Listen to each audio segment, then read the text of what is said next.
Mes amis, bien le bonsoir. Merci d'être ici. On est là entre nous. J'aimerais vous donner un conseil par rapport à certains messages que j'ai reçus.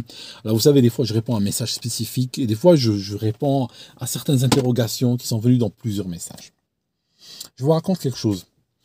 Quand j'étais dans le monde de l'entreprise, j'avais une caractéristique. Je ne vais pas vous encourager à être comme ça. Au contraire, même le but de la vidéo, c'est vous décourager d'être comme j'étais. Ça veut dire j'étais très efficace, je faisais du bon travail, mais j'avais un défaut.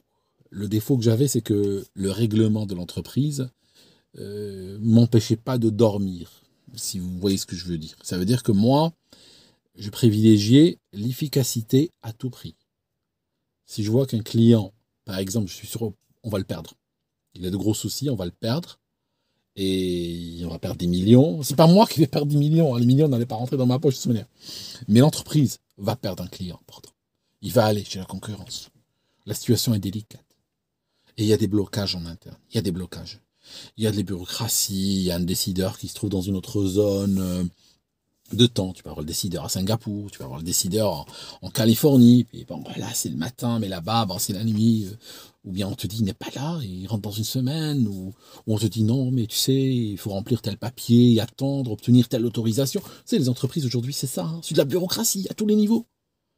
Alors moi, je vais te dire, et je le faisais de manière consciente, hein, c'était pas... S'il y a une situation comme ça, où je m'asseyais sur le règlement. Je faisais des violations, mais énormes, énormes, énormes. J'avais pas de limite. Bien sûr, j'ai toujours été éthique. Je n'ai jamais fait des choses non éthiques. Je n'ai jamais transgressé la loi parce que j'ai pas envie de finir chez la police ou faire débarquer la police ou le fisc ou autre dans la compagnie. Ça, on est d'accord. Par contre, quand je voyais que c'était des absurdités bureaucratiques de la compagnie qui était en train d'aller nous faire perdre de l'argent, je peux te dire, j'y allais au missile. Hein. J'avais pas de, c'était sans pitié, voilà, direct. Je sauvais des clients. Maintenant, attention, c'est quelque chose de très, très, très dangereux. Pourquoi? Parce que tout peut se passer. Ça signifie que quand tu quittes les clous, quand tu quittes les rails, tu engages ta gueule, tu engages ta responsabilité personnelle dans tout ce qui peut se passer. Alors, imagine, tu sauves un deal, tu sauves un client, tu sauves une situation. C'est bien, c'est excellent, parfait. On va t'applaudir, génial. Peut-être qu'on ira regarder, mais généralement on ne regarde pas. Un train qui arrive à l'heure n'est pas une news et en général, personne ne va voir ce que tu as fait. Personne ne va voir à quel point la situation était dangereuse et ce que tu as pris comme risque, ce que tu as pris comme initiative pour sauver la situation. Donc, en termes de points de carrière, tu en reçois zéro. Tu ne reçois rien du tout. Parce que quand la compagnie perd un grand client, mettons qu'ils avaient BNP Paribas comme client, ou ils avaient le groupe Volkswagen comme client, et ils le perdent. Là c'est la méga news. Là, même jusqu'au PDG, il l'apprend. Okay.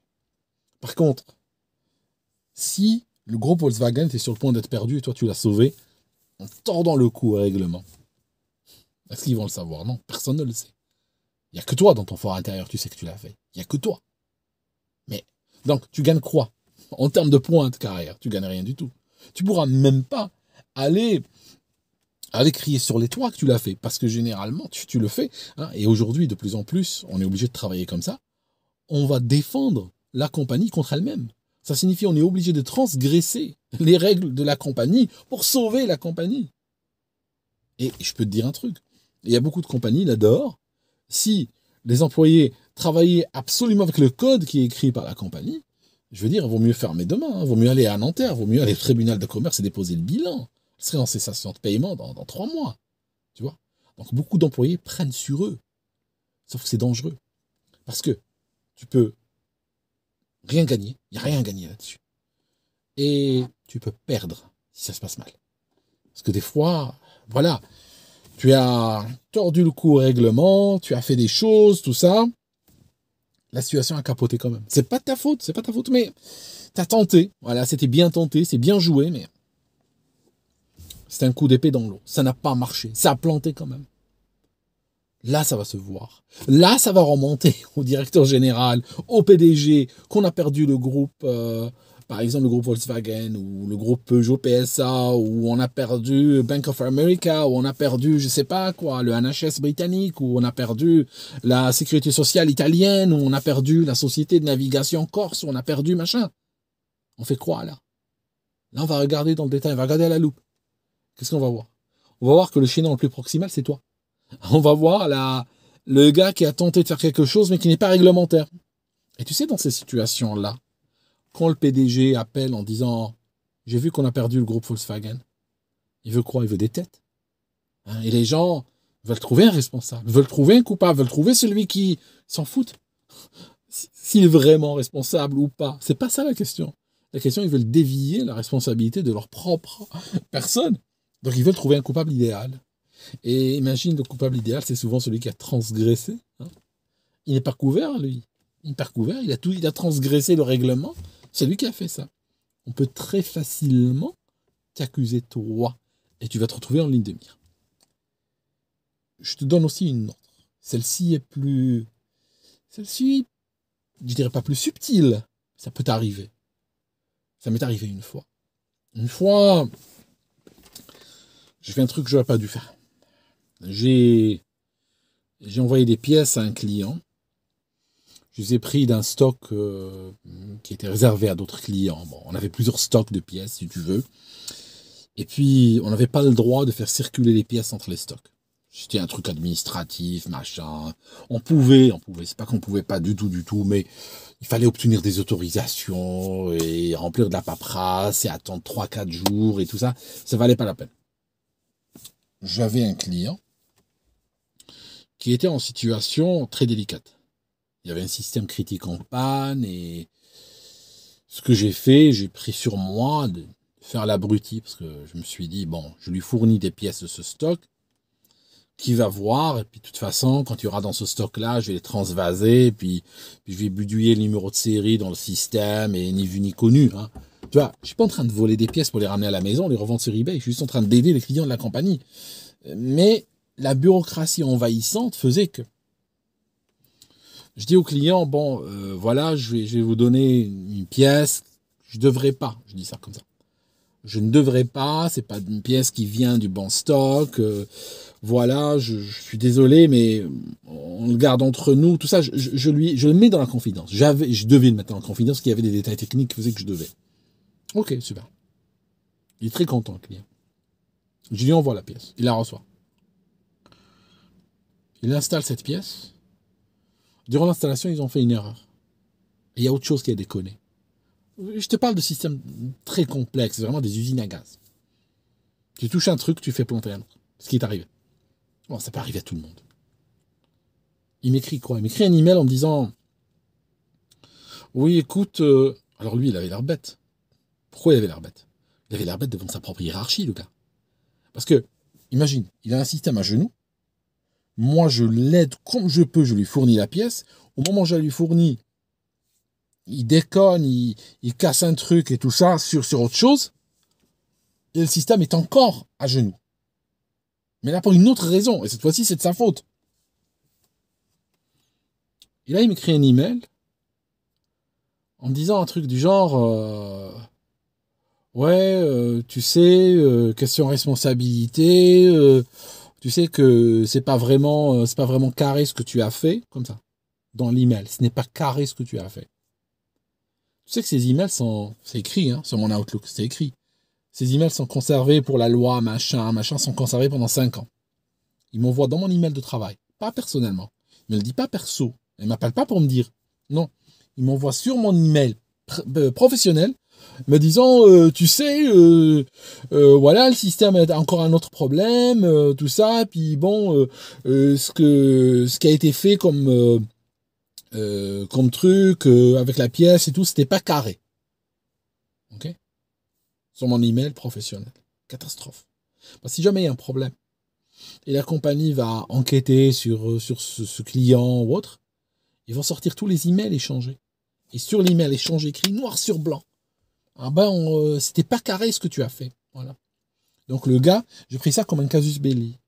Le gars me menaçait. Ça veut dire maintenant, je peux te faire perdre ton travail. Hein, c'est-à-dire maintenant, voilà, maintenant, t'es là, t'es comme, voilà, t'es entre mes bras maintenant, tu vois. T'as fait un truc pas correct avec ta compagnie, je le sais. Hein, c'était pas carré ce que t'as fait. Et je l'écris maintenant sur ton email de travail. Et ça sera enregistré dans ta compagnie. Et pendant 5 ans, ça sera dans les sauvegardes. Hein, voilà. Je t'ai dans mes bras là maintenant, dans ma main. Ok? Tu vas m'aider maintenant. Ok? Faites très attention. Très souvent, dans le monde de l'entreprise, là, je vous ai dit, méfiez-vous des fois des collègues, méfiez-vous du management, méfiez-vous des ressources humaines. Mais malheureusement, parfois, tu dois te méfier des clients aussi. Tu dois te méfier des partenaires, tu dois te méfier des autres entreprises avec lesquelles tu interagis. Parce que des fois, on comprend. Des fois, tu es quelqu'un qui est porté. Moi, je t'ai porté sur... Moi, je suis pas porté sur le règlement intérieur, je suis porté sur l'efficacité. Je veux être rapide, je veux que les choses avancent, je veux que les problèmes se règlent vite, vite, vite, vite. Des fois, tu te retrouves freiné par la bureaucratie. Tu te dis, je vais prendre des libertés. Et puis, le client en face le sait. Et ben, si les choses tournent mal, ou s'il n'est pas content, ou si tu tombes sur un salopard, il est le premier à te plomber. Il est le premier à te flinguer. Il va pas te lâcher. Il va te rentrer dedans direct. Ce gars aurait pu me faire perdre mon travail. J'aurais pu me faire licencier pour ce qu'il a dit. Tu vois, bon. Ça s'est tassé. Je lui ai trouvé un technicien. Je lui ai réglé son second problème. Tout ça. Mais, pour te dire, fais très, très, très attention. Quand tu es en train de sortir du règlement de la compagnie, tu peux morfler pour plein de raisons, y compris si le client en face n'est pas content. Maintenant, moi, pendant longtemps, j'étais dans la posture de celui qui viole le règlement pour sauver la compagnie. Je déconseille de faire ça. Si tu es du genre à faire ça, je t'enjoins aujourd'hui de ne plus le faire. Aujourd'hui, si j'étais de retour dans une entreprise, ce qui ne va pas m'arriver, mais mettons que je suis de retour dans une entreprise, je t'assure, tu perds le groupe Volkswagen, tu perds le groupe Air France, tu perds le groupe Renault PSA, tu perds qui tu veux. J'amènerai le dossier jusqu'au précipice. Et je le verrai tomber au fond, et ça me fera ni chaud ni froid. Je respecte le règlement. Voilà ce que dit le règlement. J'ai suivi le règlement jusqu'à la lettre. Parce que si tu cherches à sauver l'entreprise contre elle-même, tu vas morfler. Tu seras dans le siège du mort. Tu seras dans le siège éjectable. Et si tu résous le problème, c'est pour eux. Hein, tu as créé de la valeur pour l'actionnariat. Si tu ne résous pas le problème et les choses tournent mal, c'est toi qui vas chercher du travail. C'est toi qui vas pointer au chômage. D'accord? Faire très attention. Merci mes amis d'avoir écouté jusqu'ici. Je vous conseille mon livre Toxique qu'on trouve sur Amazon en papier et en Kindle. Et puis on se voit dans une autre vidéo. À très bientôt.